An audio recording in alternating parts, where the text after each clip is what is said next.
আচলতে আজি অহাৰ মূল কাৰণটো হ'ল আমাৰ এই পূজা কমিটিৰ ফালৰ পৰা তিনিদিনীয়া যে যজ্ঞ অনুষ্ঠান হ'ব ইয়াত, সেইটোৰ কাৰণে মোক ঘৰত গৈ পেলাই মোক নিমন্ত্ৰণ দিছিলে যে আপুনি আহিব লাগে, বহু কেইবছৰ আপোনাক দেখা নাই।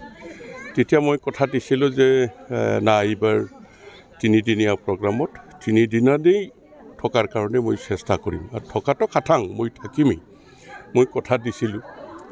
কিন্তু সময় এনেকুৱা হ'ল, মোৰ ঘৰৰ পৰাও এটা প্ৰপ'জাল আহিল যে মহাকুম্ভ মেলাত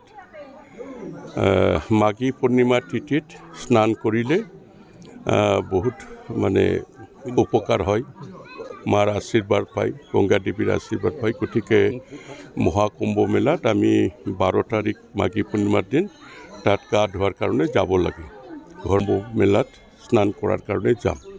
সেই হিচাপত এতিয়া মই যিখিনি কথা দিছিলোঁ যে 10 তাৰিখ, 11 তাৰিখ, 12 তাৰিখ থাকিম, কিন্তু থাকিব নোৱাৰোঁ এতিয়া, সেইকাৰণে এইটো ইনফৰমেশ্যন দিলোঁ। আৰু এতিয়া মন্ত্ৰীৰ তৰফৰ পৰা, চৰকাৰৰ ফালৰ পৰা কিবা সহায় বিচাৰিছে।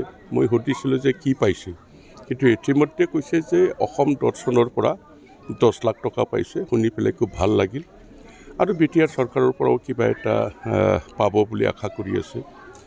আৰু মোৰ মতে সেইটো প্ৰতি বছৰে বছৰে মন্দিৰ পৰিচালনাৰ নামত কমচে কম আমাৰ বিটিআৰ চৰকাৰৰ পৰা দিব পাৰিলে মন্দিৰটো আগৰ নিচিনা কেটাপটো ঘূৰি আহিব। এতিয়া বহুত পুৰণা হৈ গৈছে, ইয়াত বহুত কৰিবলগীয়া আছে।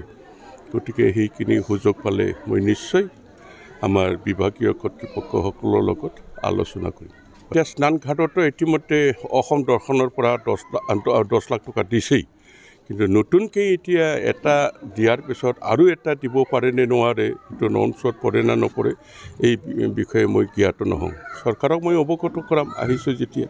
আৰু ইয়াত মই 10 বছৰ আগত যিখিনি দেখিছিলোঁ তাতকৈ বহুত অলপ কিটো কমি গৈছে, সেইকাৰণে ইয়াত কৰিবলগীয়া যথেষ্ট আছে। যিকোনো খবৰৰ বাবে যোগাযোগ কৰক 7099017330, লগতে 7099017110 নম্বৰত।